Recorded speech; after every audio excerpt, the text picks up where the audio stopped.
My dear friends, as you know that the today topic of the interaction is present library and new age researchers. And what are the challenges basically we are facing? So in this seminar, come panel discussion, we will discuss some points that will be useful and give some insight about to the library and the researchers relationship to each and everyone. So here in our panel, I welcome Dr. Professor Ramesh C. Go, Dean and Director, Library and Information Science, IGNCA. So, give me the opportunity to say something about to the Professor Gore. Professor Gore is presently Dean, IGNCA, and Director, Library and Information Science, and head Kalanidhi Division in HAG scale, that is the level of 15, at Indira Gandhi National Center for the Arts, New Delhi, Ministry of Culture, Government of India. Professor Ramesh Gore has been recently appointed for Ministry of Culture, Government of India as officer on special duty for setting up Indian Institute of Heritage. Very congratulations, sir. And Professor Gore is one of the senior most faculty official in IGNCA and also officiates for member secretary whenever he is on tour and on leave. As a Dean, IGNCA is responsible for management of various academic programs, including 9 PG diploma courses and 5 short-term certificate courses, 4 online certificate courses in various disciplines such as cultural management, South Asian studies, Buddhism, digital library, and data management, cultural informatics, conservation for tribal studies, research methodology, ethnographic documentary making, and screenwriting, etc. His past assignments includes University Librarian, Jawaharlal Nehru University, New Delhi, Tata Institute of Fundamental Research, Mumbai, CRRICSIR, New Delhi, Management Development Institute, Gurgaon, and IMT Ghaziabad. Dr. Gore is a Fulbright scholar, USA. Professor Gore has visited more than 24 countries, and there are so many things in his accounts nationally and internationally. Some of the awards are number one, IASLIC SM Ganguly Best Librarian Award for year 2007, Satkal Young Librarian Award for the year 2009, SRF LIS India Professional Excellence Award 2013, Professional Excellence Award 2015 by ADR Publications, NCP EDP Emphasis Universal Design Award 2017, Turnitin Global Innovation Awards, a honorable mention category, writing with Integrity Asia, Royal Society of Chemistry India, Library Choice Award to Dynamic Librarians in recognition to each contribution towards library, and Library Science Community in India. India CSR Dr. Velega Memorial Award for Innovative Library Services for the year 2019 for the promotion of library and information services and for providing leadership for various innovations in the field.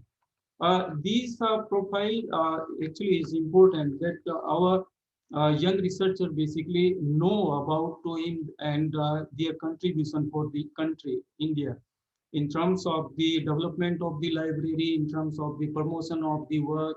So there are so many things in his account. Professor Gore is the first Indian nominated as member International Advisory Committee, UNESCO Memory of the World Program 2018, as well as member UNESCO Global Task Force on Indigenous Language 2020. He is the National Coordinator, Experts Group on Memory of the World Program in India, member of Research Council for CSIR National Institute of Science, Communication and Information Resources, NISCARE, New Delhi, And member international NDLTD Board of Directors, member of various committee of International Federation of Library Association, IFLA Program Advisory Committee on Global Cultural Heritage, member Data Bid Advisory Board USA, Academic Advisory Board of many major publishers, Elsevier, Springer, Royal Society of Chemistry, ABESCO, ProQuest, or UP, CUP, IOP, etc. Professor Gore has also served as member of expert consultancy committee for setting up the International Center on Documentary Heritage in South Korea and the consultative committee on digital Duhan Hong China member governing council in FlipNet, member of UGC National Committee for Implementation of Submission and Access of Electronic Thesis and Dissertation in Universities in India, member governing in FlipNet, member National Advisory Board, eSod Sindhu National Consortia, member draft committee UGC Plagiarism Regulation 2018.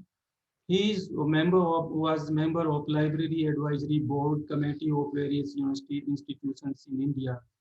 All these basically are important, as I told you, because these things are important to know each young researcher. So he is the member of editorial advisory board, guest editor in several international and national journals.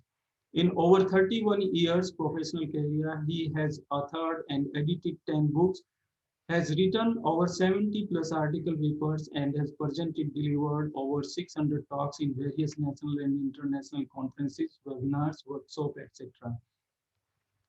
So has organized and directed a number of national and international conference and other events. Most welcome, Professor Ramesh Gore, sir. And now our second panelist is Dr. Nija Singh ma'am, librarian TS Central State Library, Chandigarh, and mentor INELI India and South Asia. Dr. Nirja Singh is gold medalist in library science from Punjab University, Chandigarh. She did her PhD in area of public libraries from Punjab University, Chandigarh. Out of her total experiences, 18 years of librarianship, she has 16-year experience of public librarianship. She has worked with British Library, Chandigarh, and currently working as librarian at TS Central State Library, Chandigarh. She held the position of director, American Corner set up by US Embassy at Central State Library, Chandigarh. She also has an experience of working as college librarian in Sri Guru Gobind Singh College, Chandigarh. She is organizing a number of innovative programs in her library and outreach programs for different communities and all age groups. Dr. Nija is mentor of INELI India and South Asia, that is basically international network of emerging library innovators of Bill and Melinda Gates Foundation, a leadership program for public librarians. She jointly secretary of IPLM, Indian Public Library Movement. She has been recognized on IFLA Wall of Fame in 2020 for her contribution. She has been awarded Jinda Dil Award 2018 for her outreach services to the underprivileged, and also received Best Librarian in Public Library Award 2019 from LPA in Gujarat. She is widely traveled person and visited public libraries in Chicago, San Francisco, New York, Scotland, London, Singapore, Melbourne, and India. Dr. Nija Singh has made several strides in the academia, have published and presented a number of research papers and edited volumes. She has attended various national and international conferences, seminar, workshop, and delivered invited lecture and talks, participated as member of panel for professional discussions, and active as resources person for workshops. She has also guided many institutions to set up libraries. Most welcome, Dr. Nija Singh, ma'am. And with these two experts with us, the third, basically, the panelist is the Sania Mongal. Sania Mongal, most welcome, is the research scholar of physics in GNDU, Amritsar. and in his credit, basically, he is uh, uh, doing PhD. She is doing PhD in nuclear physics. I'm sorry for that. PhD in nuclear physics, and in her account, basically, right now there are more than 5 international articles and more than 12 articles in conference proceedings. So with the all three, basically, my purpose is that I justify the idea of today seminar come discussion that we will do right now. As you people know that library is an important, basically a part of an academics. And without the library, actually, how one can survive, I don't know. But there are many things that we will try to put in front to you, and you basically you have to decide at your end that the result and outcomes of that. The first thing, actually, as we know that we ask our scholars and students to visit the library, right? And then in general, what the response basically we get that everything is online. Then what is the need to visit the library and to the library website? So this is a common response from the every student and every scholar. So this question is common to all the panelists, and here, actually, I forget to introduce myself. So myself is Dr. Sushil Kumar from the Chitkara University Publications, Editor Journal of Nuclear Physics, Material Science, Radiation and Application Journal, and taking care of all the 9 journals of the Chitkara University Publications. So I welcome to all the panelists and the participants. Thank you for joining us. And this was the first questions to every panelist, that we always request to our students and the scholars. And the webinar is basically dedicated to the scholars and libraries. So my question, first of all, goes to the Professor Gord sir, that we always request to the researchers, scholars, that you have to visit the library, but every time their response remains that everything is online. Then what is the requirement? Why do we visit the library? So what is your opinion? So one by one, we transfer this question. Then after Dr. Nija Singh Madam, then Sanya, because a research scholar and may face such kind of questions. So Professor Godson. Thank you, Dr. Sushil. Can you hear my voice? Yes, perfect. So this question, what you are asking is something is very, very important. And I can speak for not just hour, for days to answer this question. Because this is the question which is currently changing the fate of the libraries. And many of the policymakers, not just researcher, this question is being asked by the library administrators and the people who are on the managing the libraries, that do we need libraries? Because that's the question you have been asking me. First of all, I think we need to educate people about what library is all about. Library is not just a place to go and pick up some books or journals, or have some reading space and spend some time for some study to meet certain people. I think we need to first educate the people about the role of libraries, the new concept of libraries. That's more appropriate. So first, let me tell you, library is a place for learning. That's why when we say that the modern days libraries are more of a learning resource center. Now, how learning is developed? There are various kind of learning: learning through teaching, learning through reading, learning through observations, learning from parents, learning from society, learning from your surroundings, from your environment. So library has multiple role in the learning, and there are different kind of learning. One individual have self-learning, mutual learning, group learning, learning from interdisciplinary research. And in this all context, so my first point in this regard is that library is a place of learning. It is an environment. It's not just a building. It is an environment which invite you, which attract you and provide you. Like when you go into a temple or a gurdwara or in a mosque or in a church, when you enter in that building, suddenly you start worshiping.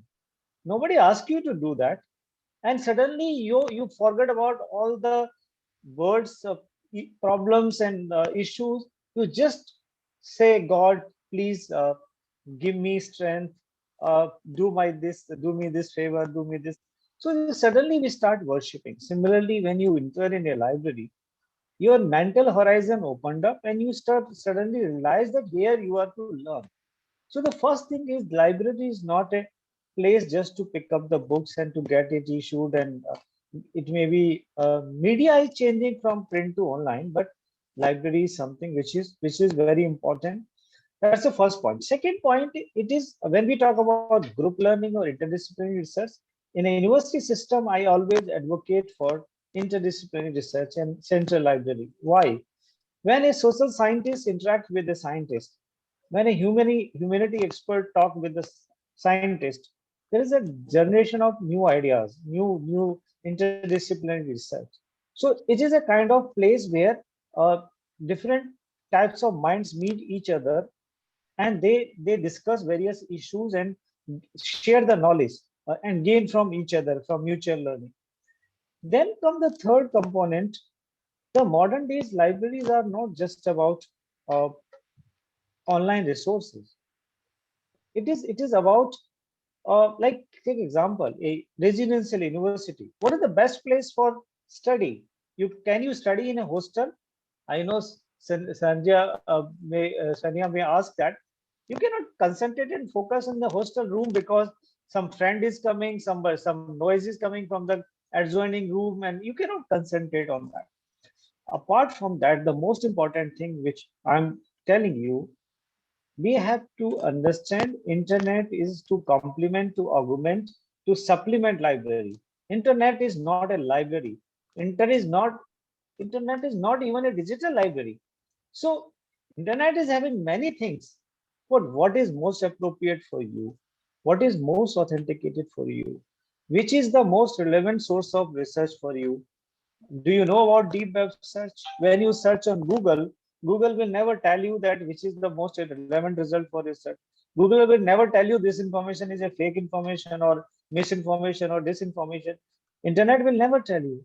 You have to understand. So in this context, the new role of libraries and librarians is to become a knowledge navigator, and not just about what libraries subscribe. They have to educate researcher about what else is available. What else is available other than library resources? Library databases is the one small component, as no library can acquire all the resources because everybody is having a limited budget.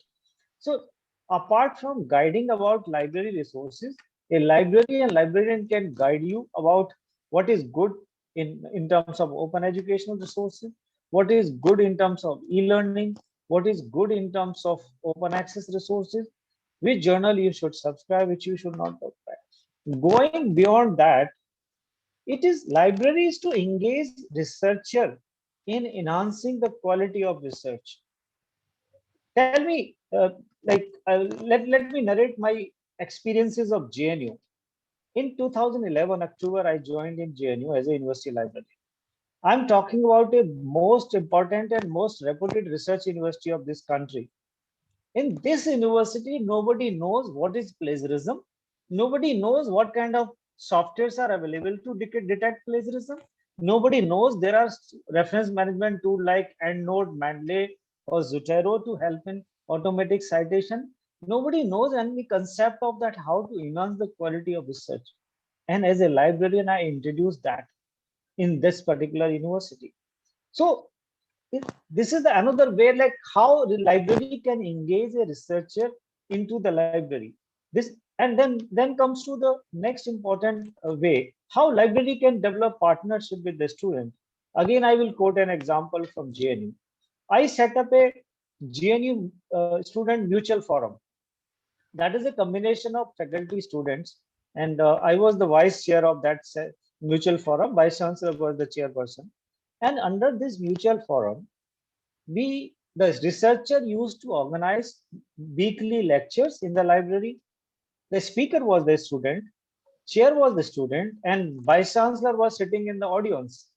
And there were interdisciplinary seminar organized by, like one of the seminar was organized on Harry Potter, and students from 24 universities participated in that. Harry Potter in the context of sociologist, Harry Potter in the context of humanities person, Harry Potter in the context of fiction, Harry Potter in the context of science fiction, in terms of technology, in terms of art, in terms of various component of multidisciplinary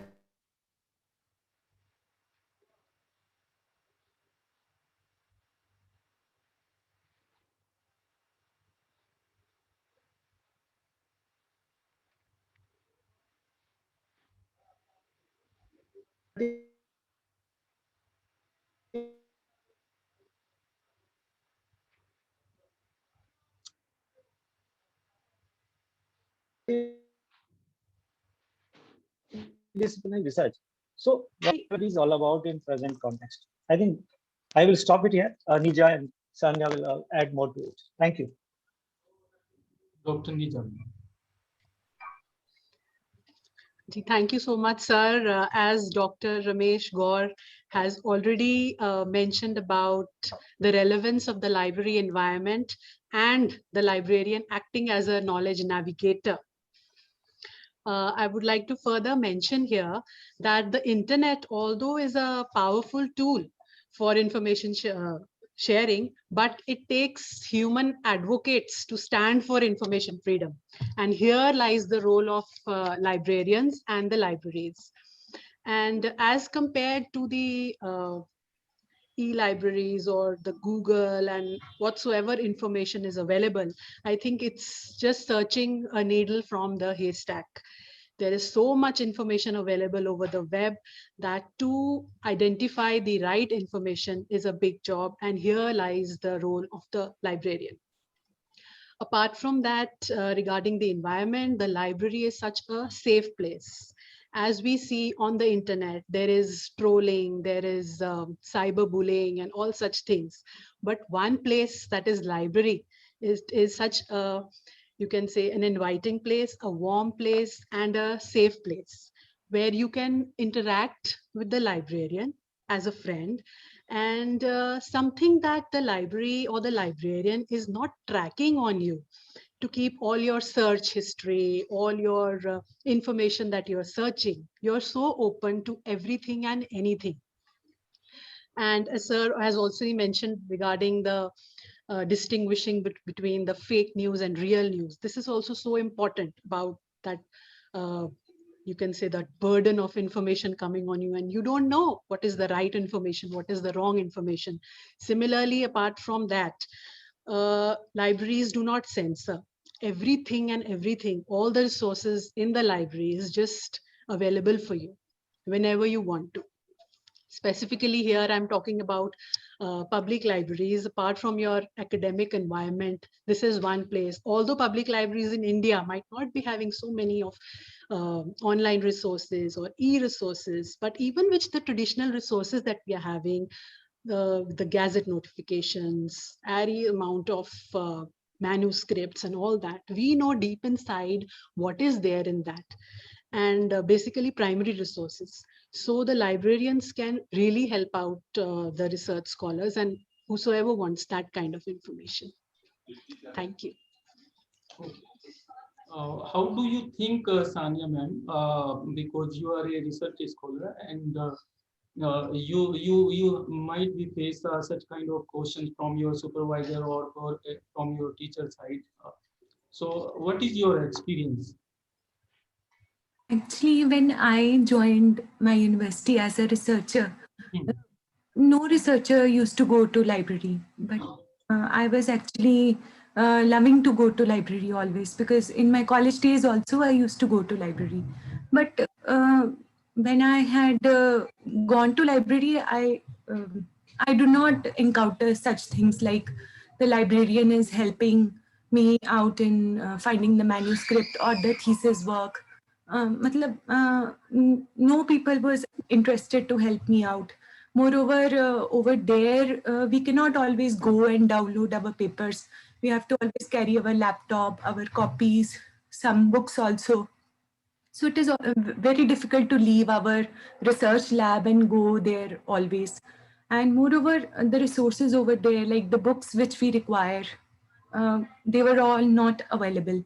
So because of these things, I did not go much to the library. I used to go in the starting, but then I did not go.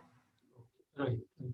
So this is your experience. So now I am sharing with all of you my experience that when I was doing the PhD then that time and in post graduation time, and I feel lucky that my post graduation is from University of Roorkee that time, and nowadays it is IIT Roorkee. So I frequently visit the library, and what I do, what did there for a one subject book, actually, or one subject. What I do, I just collect number of the books from the library and read of different authors' book. So this kind of experience actually I got from the Roorkee, and then after when I was doing PhD in the Punjab University. So I personally visited the library, and from the library actually not only we collect the article from the journals, but I also visit the, so you can say, showcase type of a display where you can see the your magazines, your newspapers, and a general book. Those basically a librarian put there. So, but nowadays, what is going on as in the first question? Basically, we just try to find out the or put the foundation that nowadays people are basically totally dependent on the internet. They are not approaching to the library. So here a question that why this kind of gap is basically creating, or this is from the library side, as Sanya mentioned some point that when we visit the library, something is not available here, or the information that researchers are looking is not available here. So what basically the points by which the we researchers are filling a gap in between the between the researchers. So this is the point. Why, and I want to modify it in a proper way. So new age researchers are not connected directly with the library resources and Sushil, can I just respond like what Sania has said is not untrue. There are in every profession.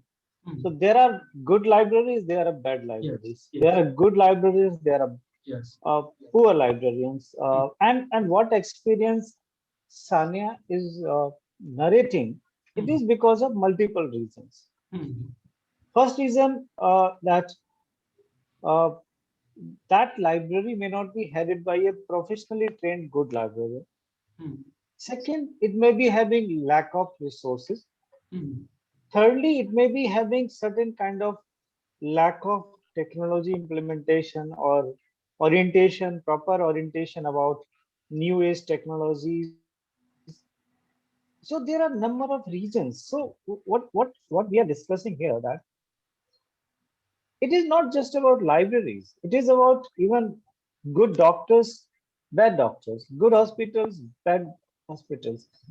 Every profession has these kind of experiences. If you ask anybody from JNU, invite any researcher from JNU, they will narrate their experiences. Like they may the same university, the same researcher uh, from different timings have different experiences because depend upon what kind of leadership in the library was there, what kind of services are there. Even if you go to Nija's library, the experiences what Nija is sharing there may be different from the previous library. yes, So these kind of, there are two important questions. One is the overall concept of librarianship, what we are discussing. And all there is the individual experiences. Individual experiences may vary from person to person, organization to organization. So we have to keep it in mind. We have to identify those shortcomings in each and every profession, and it is the responsibility of the heads of those institutions. So, but problem is that what Sania is telling me here, my experience is that, and I would like to know more about from Sania. Have you ever written this kind of experiences to your higher authorities that we want a good library, but we are not getting a good library? See, always we need to have a uh, have some kind of grievance address mechanism. Until unless you raise the voice, until unless you ask, see many times what happened. I give you an statistics: 75% of university librarians' position in this country are lying vacant. I have seen the university libraries headed by a person who is junior most at level of technical assistant.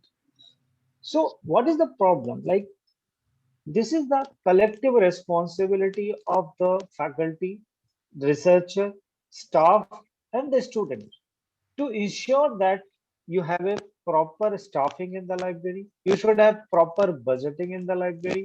So these, one is the current scenario in terms of technology and new development and new expectation, new issues, what you question you have raised. That's the one question. Second question is the state of affairs in the current libraries, university libraries or public libraries or government libraries. So these are the two separate issues. What happening in this country? We are mixing up two together. If library is not functioning, people believe that librarians are not doing good. So somewhere I think we need to understand that for a good, successful library, what you need a good staffing, good leadership, good budget, good collection. Only then you can fulfill the needs of the current present time researchers. If you are not able to, I have seen libraries not subscribing even a single database. Now, how your researcher can be benefited without having those things? So that's a kind of clarification I want to give you, that we have two issues here. One issue is the changing concept of libraries, and second issue is the how libraries are currently managed. So here actually, as sir you mentioned and Nija ma'am also mentioned, uh, for the library actually, the role of the librarian is very important. As you mentioned in your case into the JNU, that you had involved the student as well as the vice chancellor and other faculty for the interaction purpose, for the especially interaction purpose. So they visit the library. So somewhere actually it depends only on the nature of the librarian also, that how basically with the limited resources that is basically connected with the this time I can say not the right person, but whether that is the student, researcher, or anyone, how basically the he or she is treating to them, right? So it is very important for the librarian, but sometimes, and because of the workload and other things, a librarian can get irritated when we ask something more to inquire about the things. So it is very important that librarian, personally, librarian basically so kind of nature that they understand the requirement and fulfill that requirement with their through the internet or the limited resources. So this So is I feel, I think here, this is the place where library ethics come into picture. No matter what, or in a difficult situation you are, not having proper resources, or your library is understaffed, but the basic thing that you need to provide the students, I mean, should be there. I've seen libraries, they have spent crores of rupees for the e-resources and other resources, but the takers are not there. no, yeah. The users are too less in comparison to the amount of resources which are being spent. Number one, I've seen there is no proper library orientation. Although the resources are available in the university or any place, the students are not aware of those resources.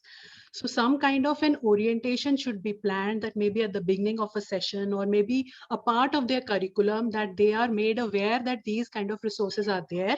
And in that curriculum, how to use those resources is another aspect.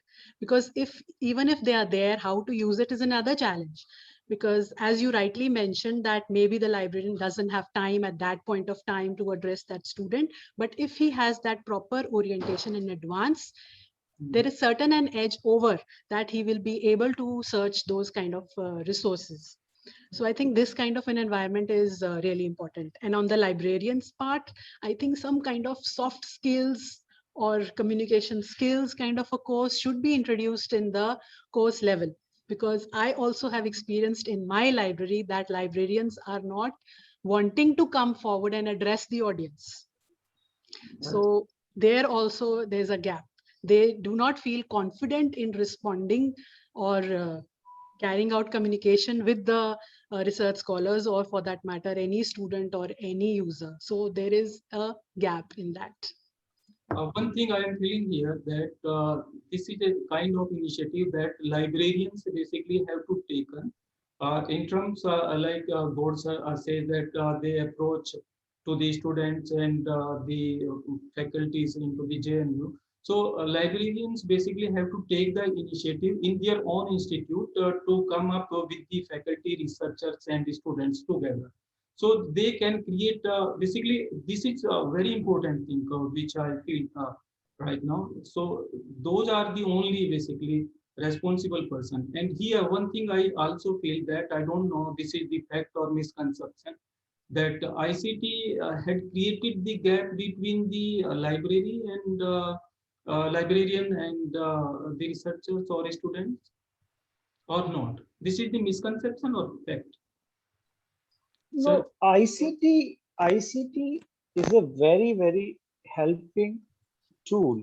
ICT has made job very easy. It has made a very, very like anywhere, anytime access is possible because of ICT. Quick searches are possible because of ICT. And library, the entire library concept, which has from traditional to this modern libraries, has totally changed. And now in libraries, we are talking about 80% technology, 20% traditional services. So that 80% role of ICT is not just in media or storage like now. If you talk about journals, every journal is now in digital format. Even books are slowly being converted into ebook. More and more ebooks are coming. And besides that, there is a lot of born digital information. So ICT is a great tool, and ICT has impact on every profession. It's not librarianship. It is in every field, medical or engineering or in teaching. Like in current pandemic, every teacher is now taking online class. It means that we are going to uh, get out of physical teaching. No, once the corona is over, again will be having physical classes, maybe blended classroom. The technology may have impact that now totally we have physical classes. Once the corona is back, we may have blended classroom teaching, where the online teaching will continue and physical classroom also continue. So there's a new model of teaching in the next generation. Similarly, so I think it is important, and what I agree with Nisa that ICT training is very important. We need to not just see, it's not about the librarianship only. Yesterday, I was talking in a university on new education policy. The biggest drawback of our education system, current education system, is that we are just having syllabus, and that syllabus is being encapsulated in the mind of the student. We are not focusing on extracurricular activities. We are not focusing on soft skills. We are not focusing like how a person should be a good human being. So our education system is just like Pythagoras theorem or like Einstein theory and all those things. We are not going beyond that course curriculum. And here lies the faults in our education system in all areas. Like when somebody make a statement that we have lakhs of graduates, but we don't have employable graduates. What does it mean? It means that those people who have degrees, but they don't have capacity to do a job, to perform a job. This is also true in case of libraries and librarians also. The libraries are not, you see, this overall downward trend in the professional is in the every field, not just in the case of libraries. So ICT as a tool is very important, but apart from ICT, what Nija has said, soft skills, communication skill, presentation skill, leadership skill, uh, and the most important thing, a good human being. See, you can be a good professional if you are a good human being. You may be good professional if you are not a good human being. You may not be respected. You may not be that successful.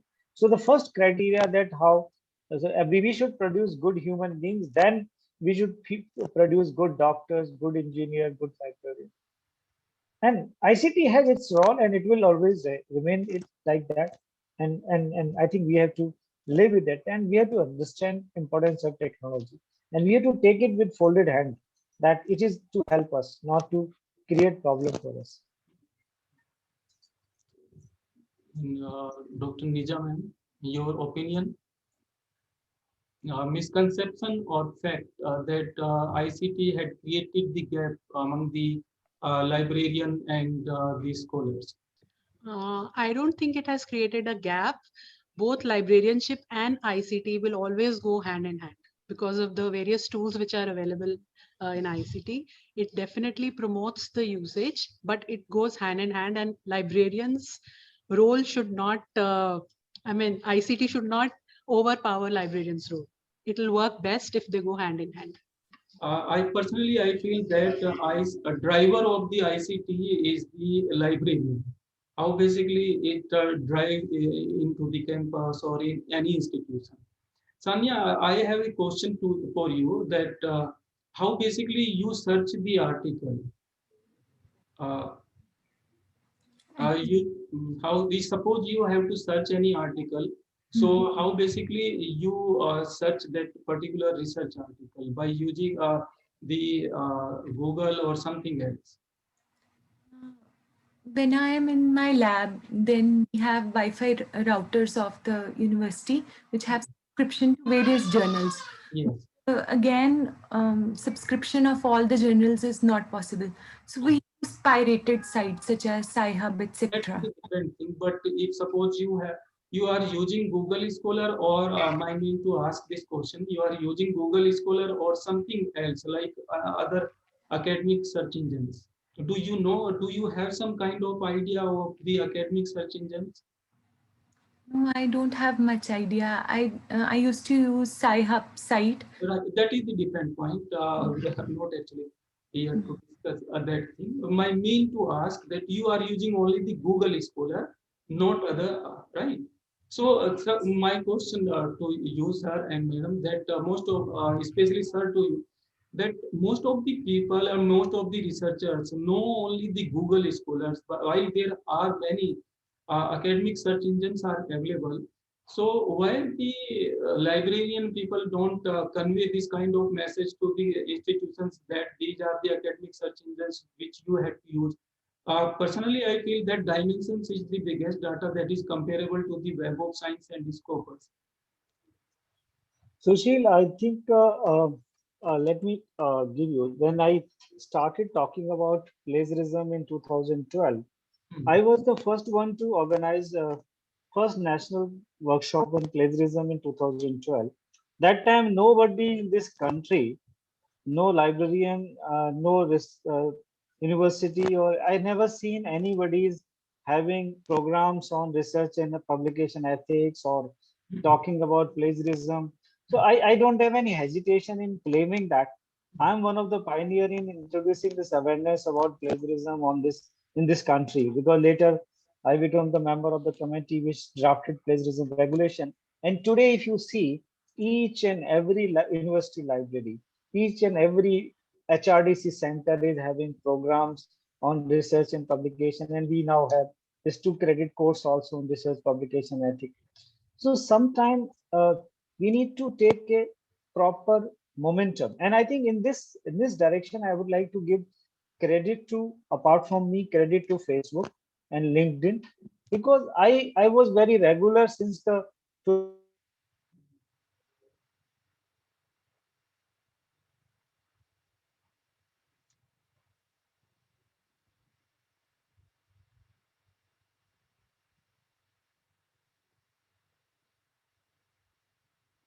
Signal problem, sir.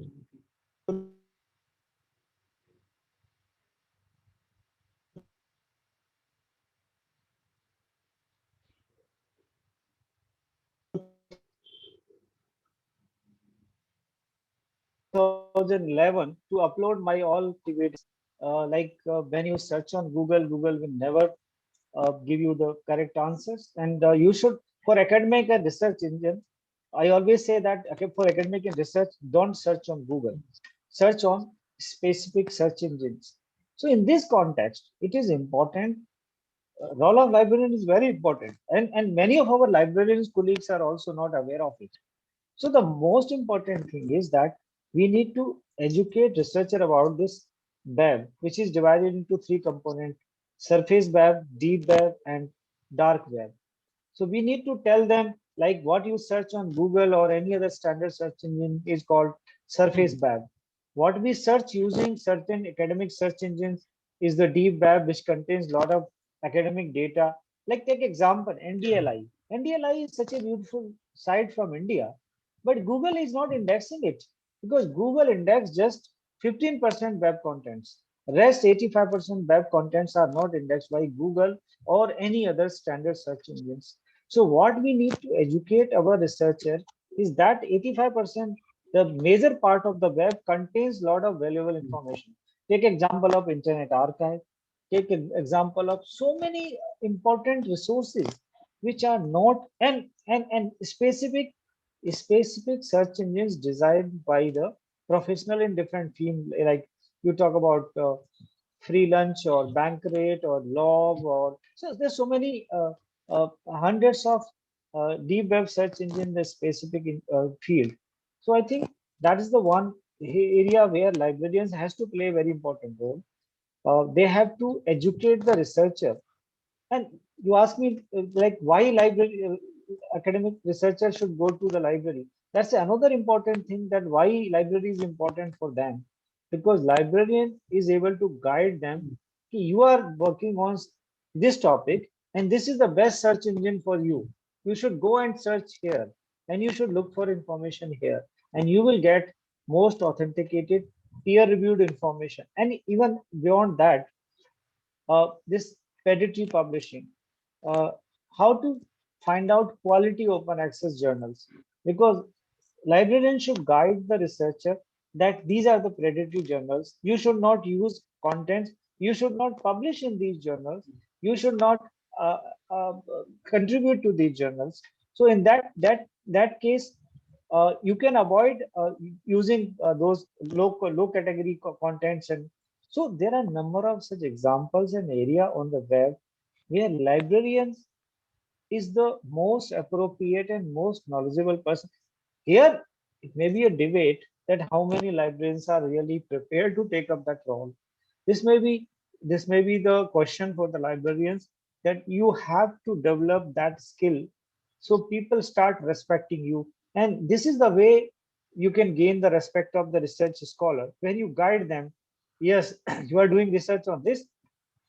This is the best search engines for you, and that way you can. And another way is this when I implemented this remote access and discovery services in JNU in 2012, there was a big newspaper stories, because that time uh, hardly I've seen any other university which is using those kind of technologies. Like sitting here, I can access all the resources of JNU. It may be thesis, it may be books available in JNU, or articles in Springer or Wiley.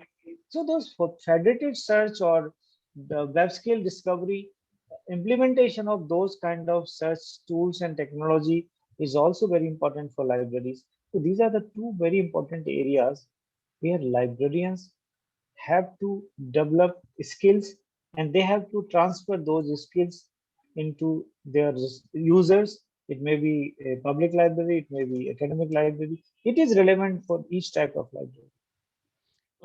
In addition to it, I want to add something more about to my some activities, as you had also mentioned a very important point here, that Google actually index a very limited content into their depository. So their algorithm is designed by this way that only selected content they put into the depository, and because of that, their algorithm put the content in their search engine.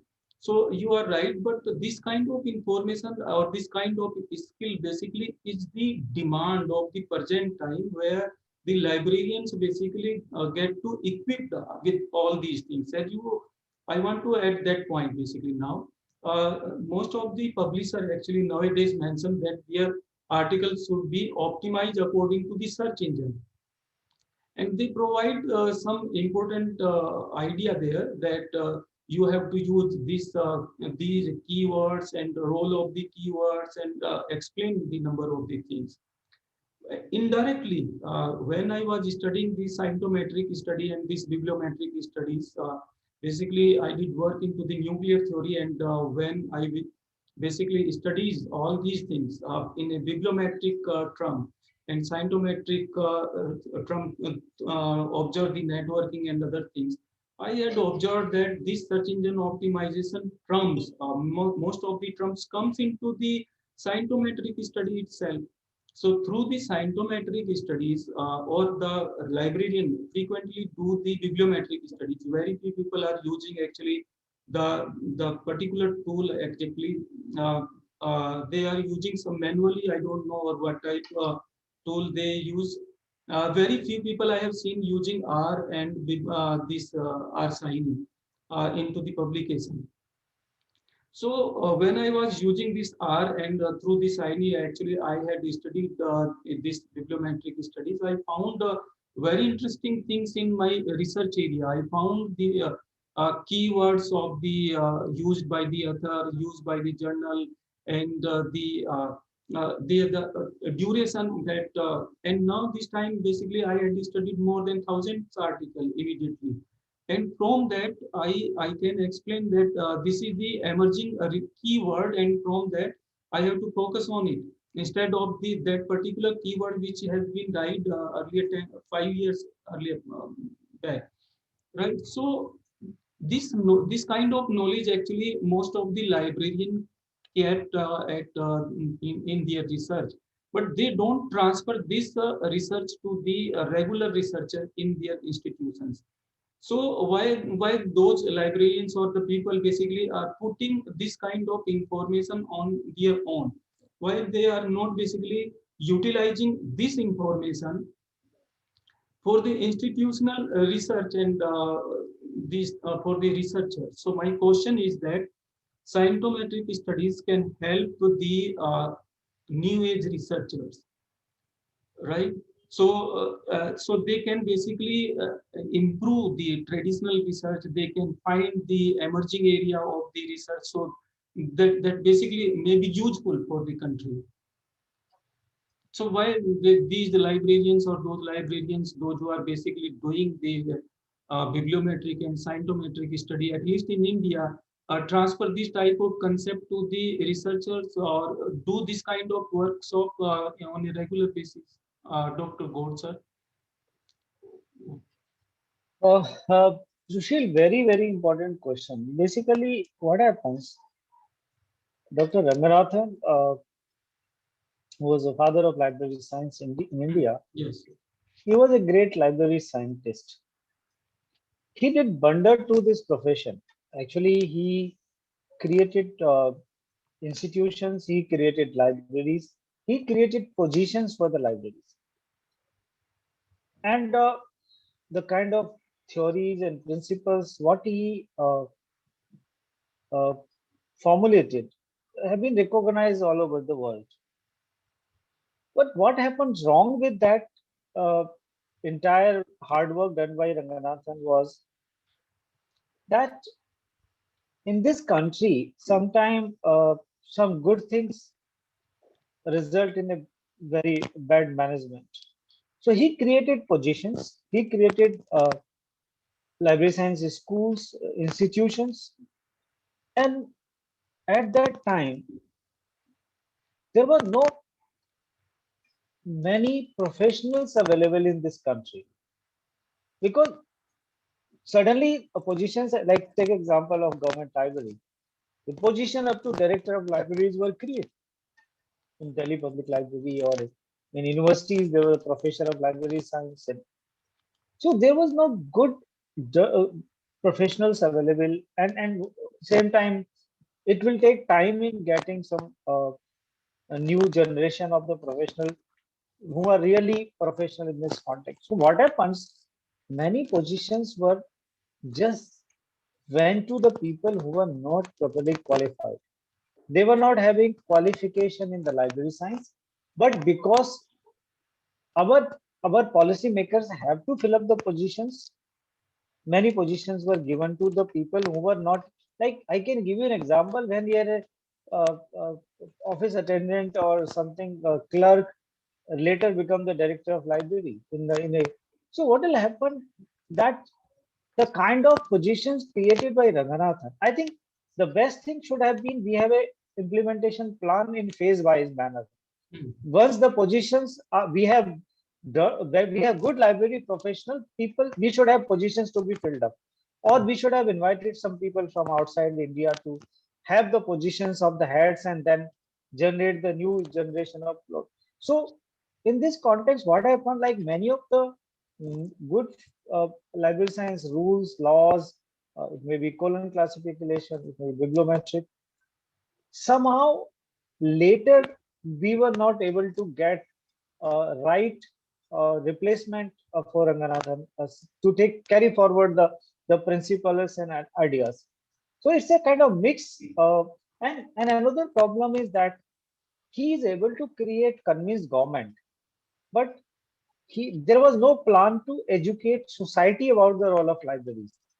The society in India still feel library is a place where you have to go and just pick up few books and you have to return the books.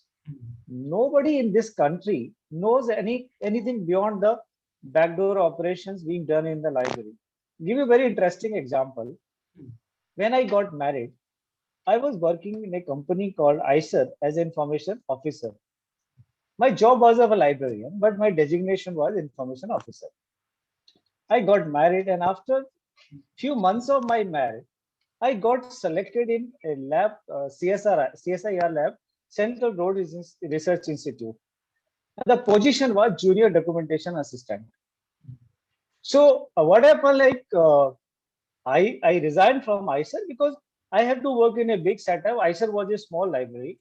I want to work in a big setup and I want to be a good professional. So I resigned from the information officer's position. My salary that time was about 4,500, and I joined in a junior position, that is junior documentation assistant. That was a starting position in CRI, and salary was just half of that what I was getting in ICER. So my father-in-law was very angry. He feel that what is this? You were an information officer and suddenly you joined in a half salary in a what is this position? I don't know what is this documentation assistant or something like that. So then I say this is a position of library. So are you a librarian? I wish I could have aware earlier. I should not have married my daughter to you. So that was the first impression he got about me. But today he is the most proudest father-in-law, and he's such a he said that I have never imagined that in this field there may be so many opportunities, and the kind of honor and responsibilities and the positions you have achieved. Even he feels very proud of it. So what I'm trying to tell you that somewhere I think we're not able to get the impact created in the society, and that's because of that the further new research and the innovative research is being stopped in this profession. And I think I blame many of our senior professionals. They unable to really they were just creating professionals. There was no into of identifying like quality professional to attract talent in this field. And because of lesser known profession, many people still they have preference to go to medical manager, MBA, or other profession. So in this context, this what we are talking about implementation of like tools like bibliometric or scientometric, which can be a very helpful tool in assessment of impact of research or measurement of quality publications or something. I think we lost, and people have not. There are very few teachers who can taught these subject currently in librarianship, and we have started having department with one or two faculty members. So only guest faculty are coming, and then burst to this, many distance learning programs have been introduced. Every university is having a distance learning program. So we need thousands library professional, and we are producing 10,000. Now, this is a challenge that those 10,000 produce the distance learning. I'm not against distance learning. I myself did my master's in distance learning. Issue is that, like, what level of distance learning is required. So in this context, what you are asking is a very important thing, but somewhere this profession need to think over it, that where we are, and if we have to survive, we have to sustain, we have to think of implementing those. And now this new technology, not just bibliometric, scientometric, now we have various kind of scientific assessment, like using Scopus or Web of Science. You can do Google Scholar. You can do wonderful citation profile of a researcher. You can help in ranking of a university or ranking of a institution. So there are a number of new ways of implementing this bibliometric and scientometric studies. So somewhere I think that continuity is missing, and this is something depend on, and if this profession has to gain the lost glory, they have to really think of having a good uh, professionals who can well understood scientometric, bibliometric, and then later this new technology using Scopus, Web of Science, citation profile, H index, I index, I10 index, all these new terminologies and tools, they are very important for librarians to understand. And it can be very helpful in uh, helping the individual researcher as well as institutions. Actually, I had asked this question because I know in the primary stage, a research scholar, a traditional research scholars read almost how much basically they can read the article almost around 5 to 10 articles in the beginning they read. But bibliometric and scientometric studies provide you last 20, 30, or it depends on you how much basically you want to study that particular area. And this basically give the extract of that research area, and by this way one scholar, regular research scholar, can get all the information which basically they require. And now they are what they are doing, they writing the review article was just reading 20 or 10 articles and copying the idea from there. But that is not the requirement to the new age researchers at this time. When we are equipped with the latest ICT tool and the technology, still our regular researchers basically are following the old traditional research idea. Still they are writing the review article in journal. While the librarian basically can provide this kind of help into the institutions, and that is basically the growth of our research basically can enhance by this way, which I think if this idea can transfer to the regular researchers, and this is possible only if the librarian can take the initiative. Sir, in the right hand side, actually, I am looking a question from the Madhuri Kumari. She's asking in the era of, and it is basically will be at your end also in the chat box from the Madhuri. In the era of exponential growth of technology in all the field, our libraries are not other than this, right? What is your suggestion and tips to go parallel with this enhancement for librarian especially in the pandemic. The question basically for this present time, this pandemic time, she is asking. Sir, you got the question? I got the question. Dija, would you like to respond? Yeah, you basically give the answer of this question first. Then I will also respond, but I want to ask Dija to first respond to that. Okay, right.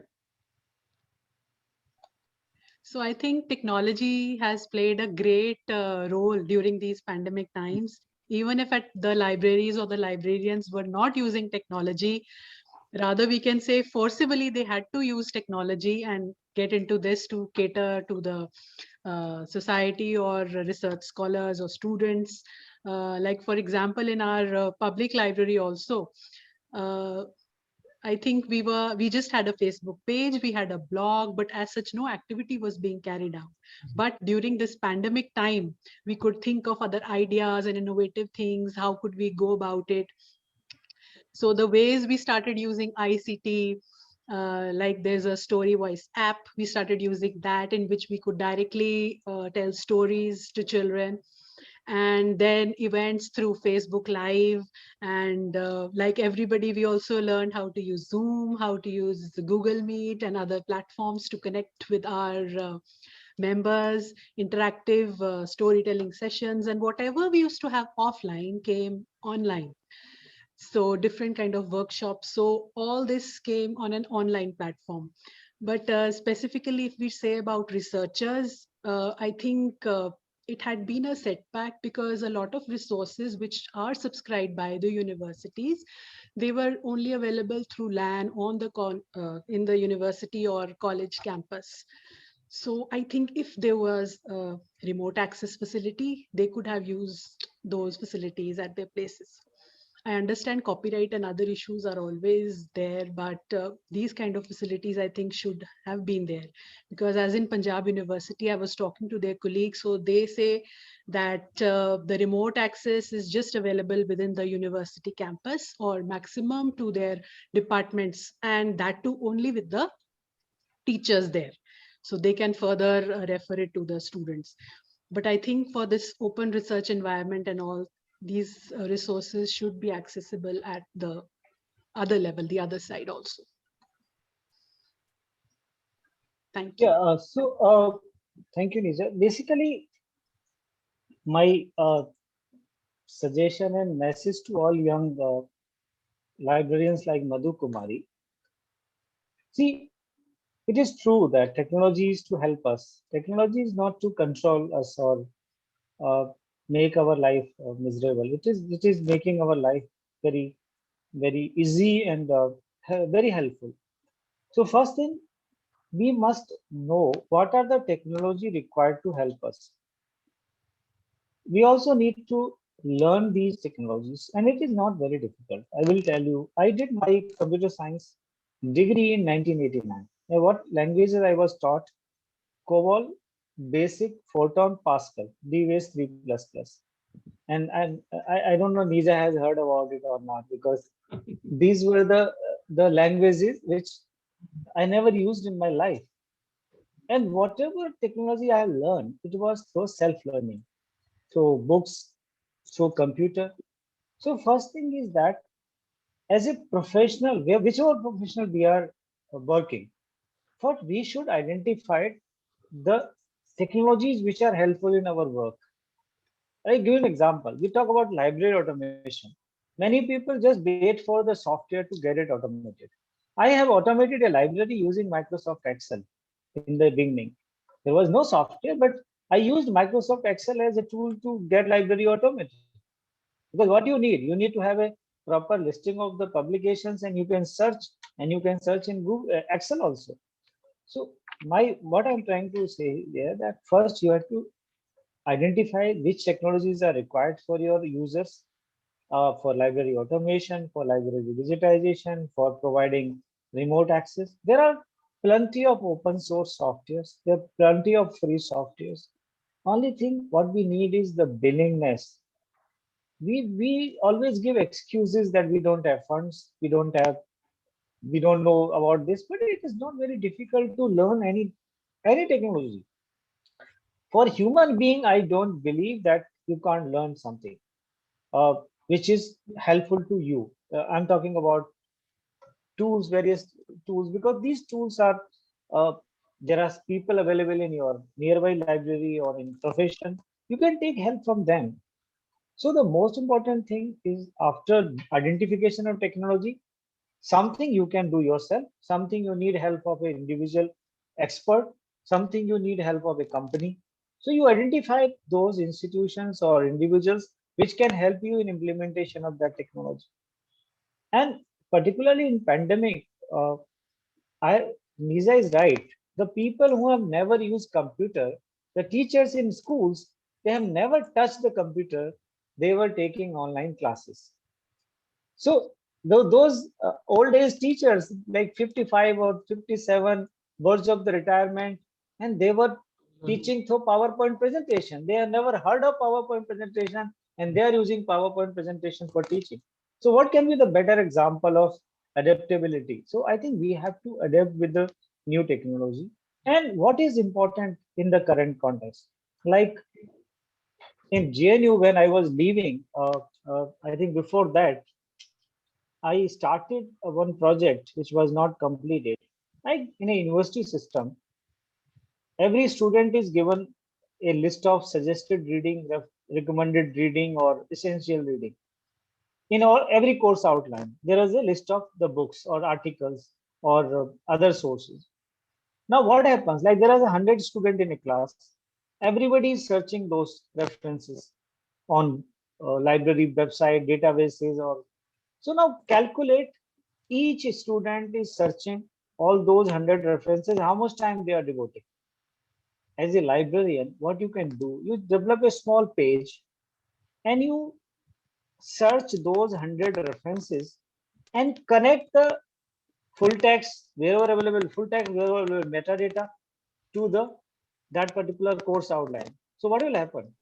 Now, all 100 students need to go to only one page. That is your library page, and they able to know that which article recommended in your course outline is available. Just click a button. So how much time you can save? So what we need to be innovative thinking, critical thinking, how we can help our researcher, how we can help our users. Many times, like people during this pandemic, there was a faculty from GNU. He wants a book on French, which was in French language. And although I was not in JNU, but he was having faith that I will find out from somewhere. So he wrote to me that, Dr. God, I badly need this book. It is not available. Simply, it was available on Internet Archive. And I advised him to get it for 14 days landing and use it. It was just few minutes to spend because I know how to make use of that. If our library profession can be trained in such a way, see, if he like he could have asked any library professional in the JNU, they could have helped him. So what I'm trying to say that what Madhu Kumari is asking, many of young professionals are confused and they keep on just looking for certain kind of tips and information that how to serve our users. See, best thing is that assess your resources, assess your tools, identify tools required, resources required, and just connect your researcher and user with those resources already available in the public domain or in your subscribed resources. Your job is to just connect and reconnect, nothing else.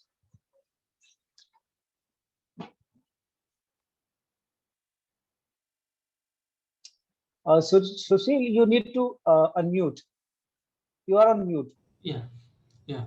So there are some more questions actually. Some people are raising the hand. So here, Basava Raja, uh, are you available here?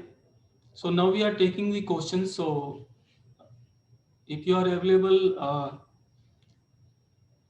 Dr. Puttaswamy,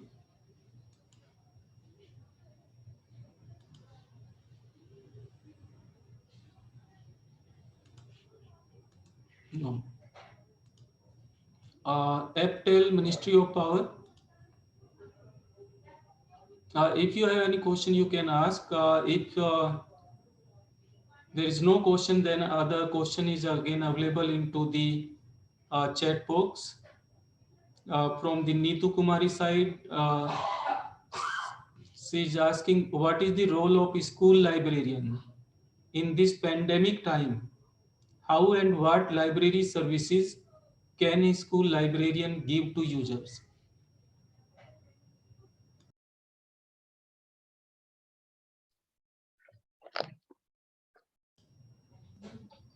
This Can question I is take that?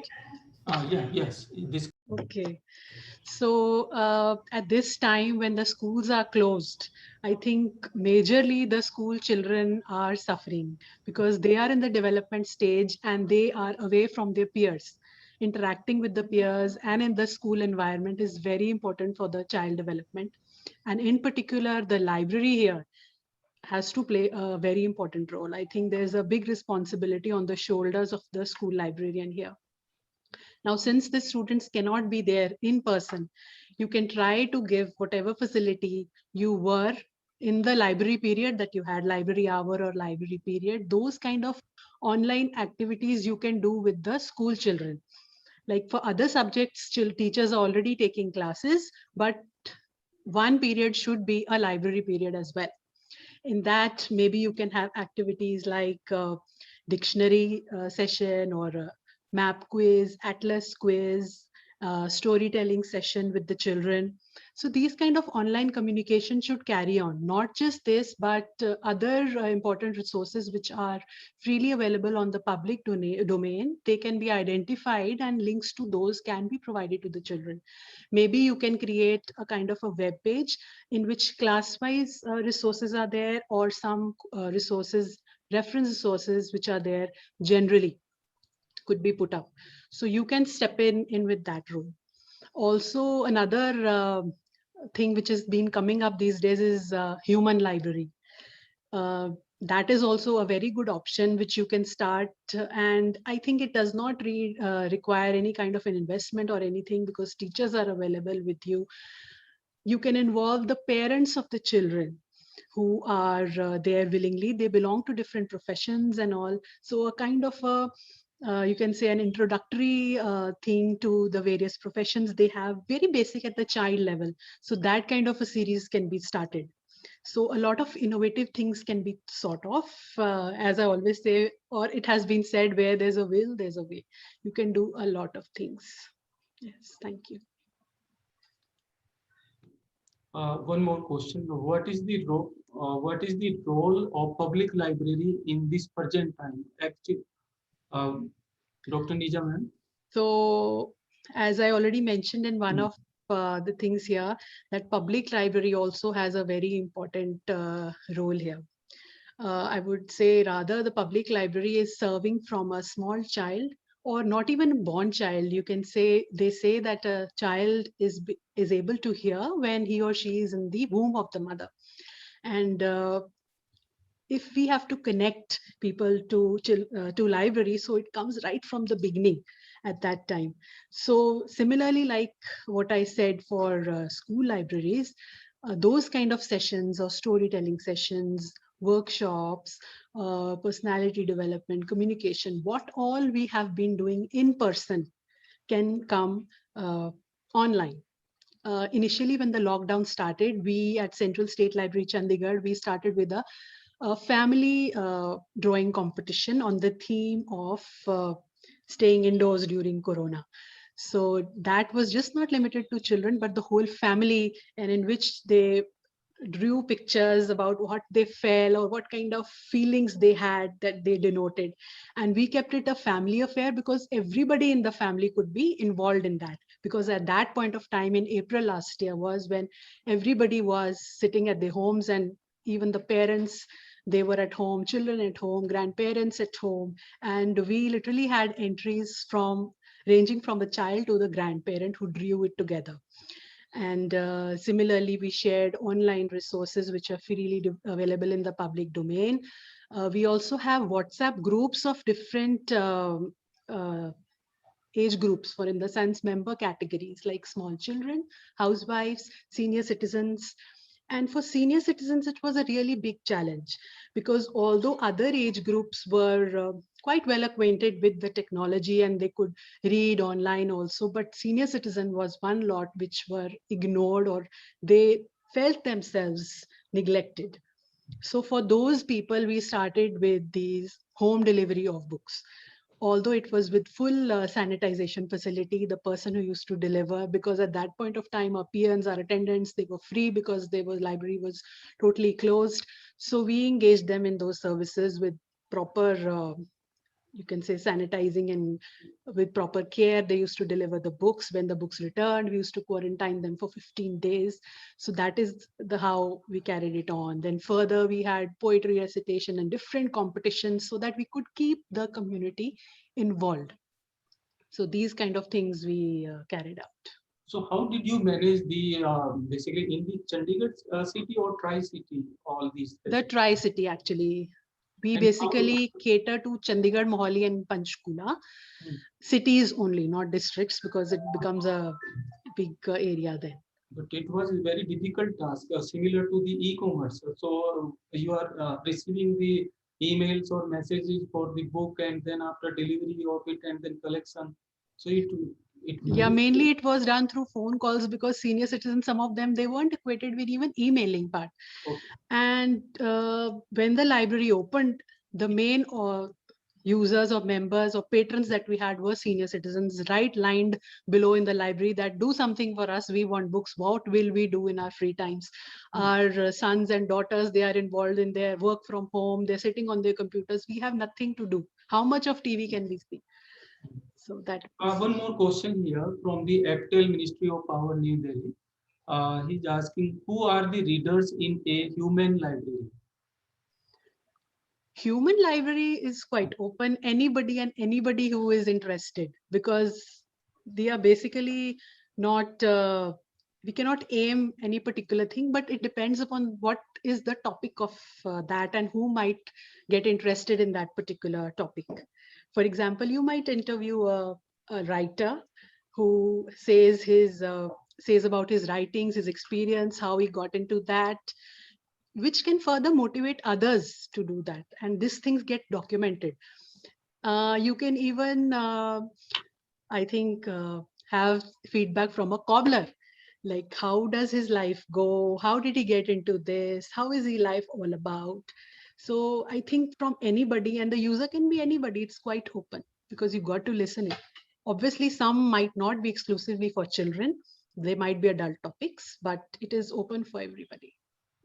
And what is your opinion about it? Actually, APTEL person is asking to directly Professor Ramesh sir to you.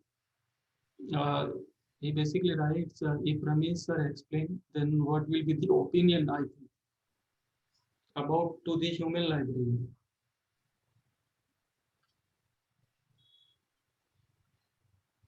Mike, sir. Mike, Mike. What Nija had just explained, this is capturing the various kind of knowledge uh, in form of a repository to further promote the knowledge and also to disseminate and share with the many people. It might be useful to a large number of people. So basically this concept, which is still a Western concept, not very well taken up in countries like India. There may be very, very few innovative librarians like Nija maybe talking about this concept. Because we are in a situation where we need at least 4 lakh public libraries. And in this country, we have just 47,000 public libraries. So the first thing is that people are not very, like somebody is asking also about the role of public library. And so I'm going little different in this direction. Why? Because first we need to educate our policymakers that now what is happening? Modern cities are being constructed. We have a smart city plan. We have big metros like Chandigarh or Panchkula or Noida or Gurgaon or New Navi Mumbai and all these things. So big metros are coming. But have you seen any public library plan in these metro? Have you ever heard of having a public library in the this smart city plan? There is no concept of it. In our constitution, it is being mentioned that every panchayat should have a library. But how many panchayats are having a library? When we talk about the library, I see a lot of NGOs and organizations. I have a lot of debate on that. Their concept of public library is still that age-old concept: few chairs, few tables, and some books are kept and almirah in almirah, and that is a public library, village library, or rural library for them. See, unfortunately, we need to educate them that this modern library concept is entirely different. The modern public library system, what we are talking, is not just about having books in place. It is about connecting with the vast information resource which is available in digital form. Take example, our Prime Minister talk about uh, connecting every village with the fiber connectivity. The real utility of that connectivity can be when we have a modern library information center, which is not just providing a reading room, which is also providing a multi-purpose place for organizing training. Like when you want to create a session on corona awareness, when you want to conduct a workshop on digital literacy, when you want to conduct a awareness on family planning, when if somebody can get a Aadhaar card printed there, somebody can apply for ration card there, somebody can get uh, like digital wallet kind of thing, whatever government, all government digital India schemes can be implemented through that. People can be given, like there is a farmer, there's a time for paddy crop, like a kind of sessions on like uh, how to take care of it's your crop and what are the best varieties and all those. See, we have to look for those kind, and when we are talking about a public library in a city like Noida, where elders can go, they can spend their time after retirement, children can go see. I will give you my example. Whatever I'm today, I always thanks libraries for that. This profession is not by chance, because I'm very prolific reader from my childhood. I used to read a lot. I was having a passion. I have spent whole night reading a book because I want to finish that book in that night only. That was the kind of passion I was having. I was a member of Delhi Public Library. In 70s, there were 70,000 members in Delhi Public Library. Today we have half of that. Why people are not going to library? That's a big question. So it is because, and somebody is asking that how to improve the use of library or improving reading among culture students. It's not about just a student in university. It is about overall population, of overall generation, and that should start from our homes. We should encourage our children to read as much as possible. We should forcefully create a culture of reading books instead of giving them a party in a Pizza Hut or giving them big gift. Give them a good book for reading on their birthdays. Take them to some good libraries. Ask them. You also go to library on weekend. You also take your children to the library. At least they should see what is a library all about. It. So somewhere I think whatever we are facing through, it is and this situation is resulting in poor quality of education, poor quality of professionals. You can pass out degree without reading, without becoming a good consulting a library, but you can never become a good profession without reading.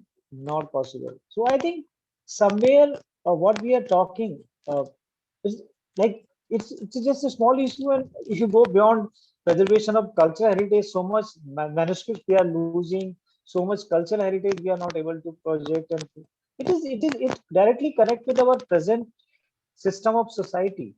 So I think it's a big call for the society to really understand the importance of learning, reading, knowledge, because these are all components related to our future development. Our future depend upon knowledge, how much knowledge we possess. We talk about knowledge era or knowledge economy. So it's a time that we need to realize, we need to understand that for any kind of growth, any kind of professional education or everything, libraries and the reading is very important. I'm not saying that you just read only printed books. You, like, I'm not reading printed books nowadays. I'm using my iPad. My iPad is having hundreds of ebooks. I keep on downloading and acquiring books in a electronic mode. So it doesn't make any difference you are reading in a printed format or in a ebook format or audio or video format. That's not a matter. Matter is that you should read, and without reading, no knowledge can be enhanced. And here, like when somebody was asking question that how to improve the reading among the students, see, there are a number of multiple ways. Take example, when I was in JNU, there was a fight on getting membership. People want to come to that library. In other way, there are libraries where nobody is going there. Why is the situation? Environment. The first thing is the ambience of the library. Second thing, enhance the bring your own device culture. I introduced laptop and mobile charging station in each and every reading table in the JNU.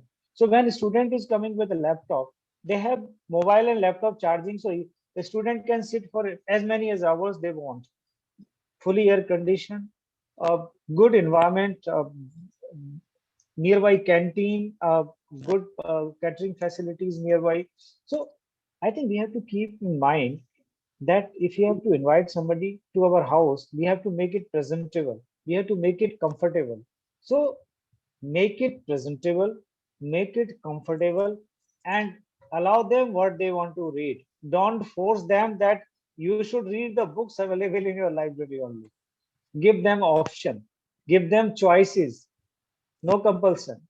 And if as you are a librarian, prioritize the books required by your students. Don't buy books which you want, buy books which they want, they require in the library. So there are multiple ways of enhancing reading habit and culture. It's not the role of libraries and librarians only, it's the role of the entire society, the policymakers, the family, the student, teachers. Everybody has to play its role to improve this current state of affairs in terms of reading and libraries. I'm really, as a librarian, feel very painful that we have stopped reading, and that is resulting in many issues and many problems. If society has to be redeveloped, we have to inculcate that reading habit among the kids. Otherwise, we may be loser in the long run. So we had to develop the habits and culture among the student as well as from the childhood, right? So it basically can create the interest into the library, not only for the books, but for the information which they are looking. Internet basically is not providing the exact information as we had discussed in the beginning. So the library is the only source from there we can basically in our fixed time to get all the relevant information. So here one more question, sir. I was looking that one student was asking that how basically we get into the uh, concentration or like that question he was asking. And second question was related to the open source for the MBA course. So these questions actually are different from our session. So there are so many things by which basically one can develop the habit here. I want to read these questions. Actually, this question is Keljang Wangmo. How to make college students into reading culture habit? Actually, it depends on the individual. So, habit, as sir mentioned here, a number of the things you can give the gift on the birthday. So, this kind of exercise basically instead of going here and there, so we can donate or gift the book, not only the textbook, but different type of books they may be. So, by this way, one can take the initiative and Dr. Nija ma'am also gave here a very important information that how basically we take cares of the elder people in the Tri-City to provide the books on the basis of the email and messages. So there are a number of the things, and within this limited time, actually, here. Uh, okay. So if there is, I don't think there is any raising hand and the question right now. But now, Sanya ma'am, I'm asking to you your opinion about to the library and the new age researcher. You had listened to everyone. So now, what do you think? How basically you will change your approach to the library now?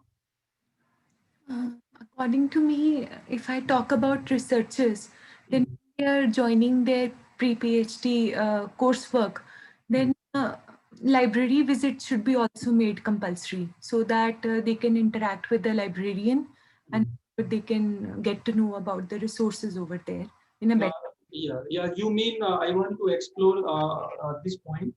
When you are saying visit the library, that means the scientific terms that we had discussed here, the library basically provide to the regular researcher, traditional researcher. So they basically cope up with the library, and same time the librarian basically cope up with the new age researchers, where they are basically from different streams. Some are from the computer science, some from the biology side, some from the different side. So they learn the number of the things at the same time. And here are the in conclusion, basically, if there is no question and no uh, uh, any question. So in conclusion, basically, the question which were in my mind related to the library and related to the researchers. So one thing is that we have there is no such ICT role that basically creating the gap in between the library and researcher. It basically depend on us that how we are tackling that ICT. So if we are using info this internet also, we have to use it very carefully. Being a researcher and being a researcher, we should follow the academic search engines. So you can tag your librarian that what are the related information about to the academic search engines. Dimensions is very popular, Synapse, and there are many other of the Microsoft search engine, Microsoft Academic, I think. Base of Battlefield University, that is also academic search engine. So there are so many academic search engines which researchers can use.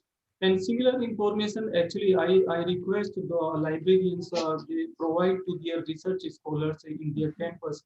So the traditional researchers basically get to know about all these things.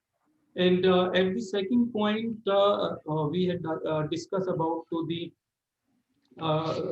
this gap into and how basically one can create in, the interest into the library resources and the interaction with the librarian. So there were so many questions and idea I got from your side that I will conclude after this presentation, and I will share with all the participants, sir. I had promised with all the participants who are basically involved in this panel discussion to provide them certificate, so that I will provide and will provide that link into your email, my dear friends.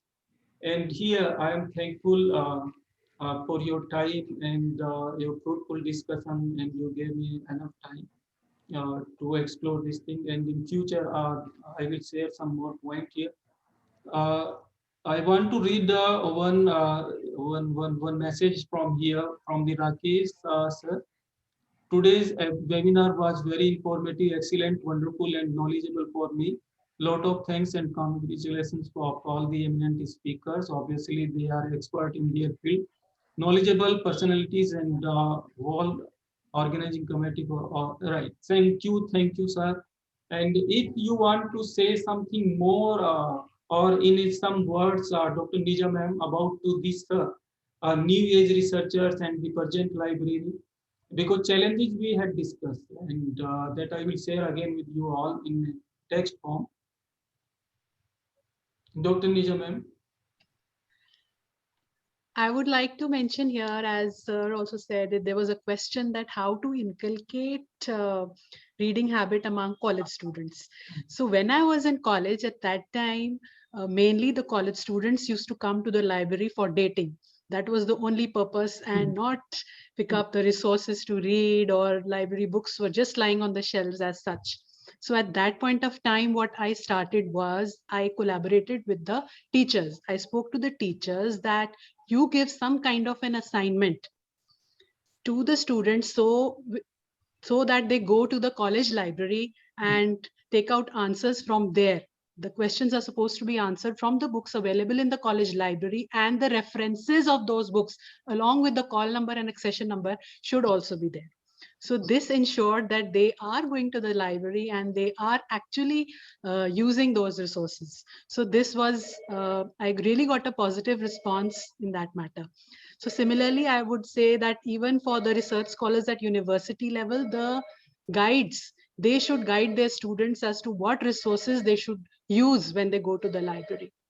As I already mentioned earlier, orientation should be there for the students as well as the teachers, who could further guide their students to go to the library and use the resources. Similarly for school level as well.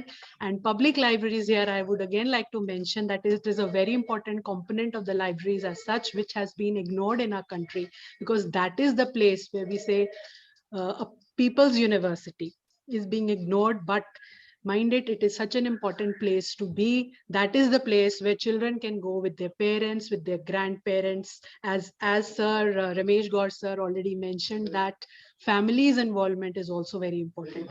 So this way the family involvement is also there. And because we cater to a vast variety of age groups and professions and all that, so this is the main hub where reading habit can actually start, because school is a formal environment for children where they might be hesitant to ask the school librarian, or the time is very less, maybe one library period a week. But the public library is open for them for all 7 days, on a weekend, Sundays, whenever they want to come and be a friend with the librarian, because this is kind of a very informal environment and friendly environment. Thank you. And Sunny ma'am, would you like to say something? I would like to thank you for giving me golden opportunity to discuss my views with Dr. Nija ma'am and Professor Gore. And surely with your views, all of your views, the librarians as well as the researchers have learned a lot of new things, and the resources development and all those things are really very helpful. So I would like to thank everybody for this knowledge. Um, so- I forgot to make my thank you statement. So thank you, Sushil sir, for giving me this opportunity. And I would really like to thank Dr. Ramesh Gaur, whom I call the library guru, and Sania for giving her feedback for the same. Thank you so much, everyone. Yes, sir. So basically, my last concluding remarks is that basically it's a request to everyone who is a part of this society and anyway connected with library or may not be connected with the library. See, there is an impression that libraries are managed by the librarians, so they should concern about it. But that is the wrong impression, because library belongs to everyone. Like when you talk about university, all entire faculty, student, staff, everybody is a stakeholder in the library. So they need to understand that saving a library and having a good library is in their interest, not in the interest of you. See, ultimately, libraries' job is something different. But when we talk about the overall impact of the libraries, it benefits all. So somewhere, it may be public library, it may be a rural library or school library. So everybody has to take their responsibility to save the libraries, because they will not be saving the library. They will be saving the society from further downfall, from moral values, and also there is kind of uh, down uh, downgrading of our education system. Because I can tell you very small example.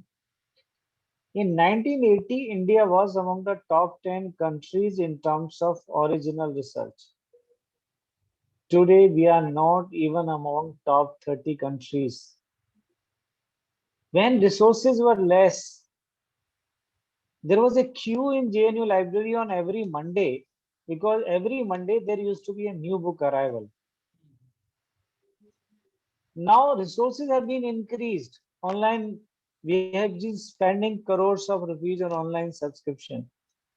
Every corner of this country, even remote colleges, are having access to ebooks and e-databases. We have been producing more research papers. We are number 5 in the world in terms of research output, but we are not among top 30 in terms of original research. Our average citation score is less than 1.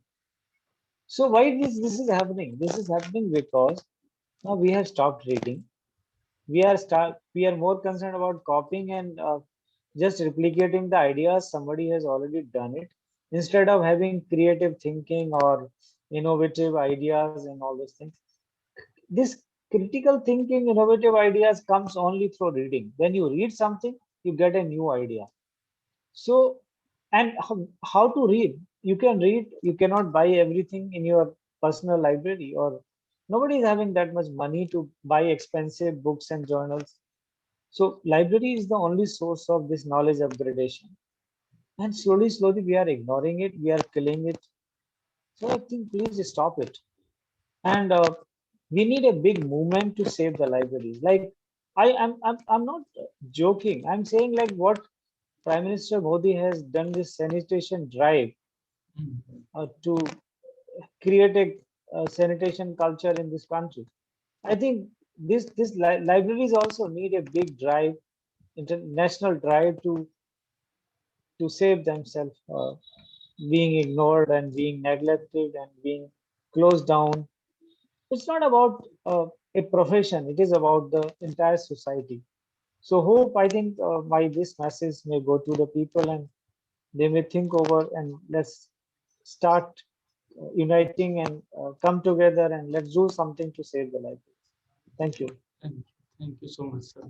And at the last, I am thankful to all the panelists, Dr. Nija ma'am, Sunny Monga ma'am, Professor Ramesh Kaur sir, uh, for being with us and share all these important information, being an expert in their own field. Uh, as I want to share here one more important point that our Chancellor Dr. Ashok K. Chitkara, as you mentioned, that the library, he basically is very fond of to read the book. So whenever he meets with someone, he basically gives the gift of the book. So basically at this time, this is the actually again an opportunity for us in this pandemic time that we got the opportunity to interact with you all within this limited time one, and now it is going almost 2 hours, and this is the longest period with one person to interact so individually one by one to many interaction you can say, and from your side also, so this is we can basically understand this thing. So this opportunity basically we receive we got from this pandemic time where we can share the thoughts, where we can share the problems and make a bridge. Actually, the purpose of this seminar was to make a bridge to find out some information between the researchers' point of view and from the library point of view. So here, from this point, from this webinar, basically, I will try to extract some more important point, and in future, I will try to invite you at our university. So basically, we can put those points in a real form, implement. We can implement actually those points, so which I will extract from this interaction.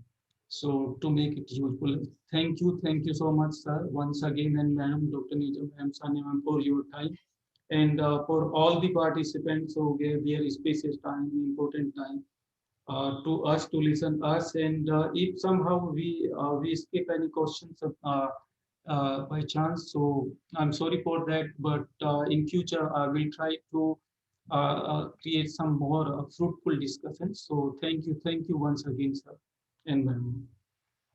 Thank you, Sushil. Bye, Nija. And thanks, Sanya. All the best for your good career. And see you sometime else. Bye bye. Thank you. Okay, sir. Yeah, we can leave.